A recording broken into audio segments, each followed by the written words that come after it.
Here is the script for the YouTube video. You won't believe what just fell from the sky. A bright green fireball streaking across the horizon caught on dashcam video, leaving witnesses stunned.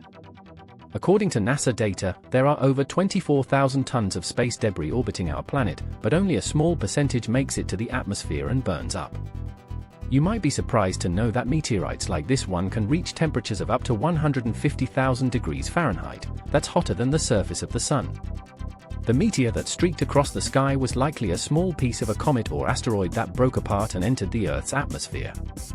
You might wonder what happens to most meteors when they enter the atmosphere. The answer is about 95% burn up completely, leaving only a small percentage of what we see as meteorites.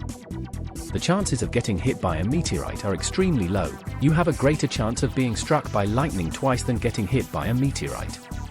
Data from the American Meteorological Society shows that you are more likely to be hit by a meteorite than by a plane crashing, but the odds are still incredibly low. That's all for today. Subscribe to Data Talk with Ankit for daily updates.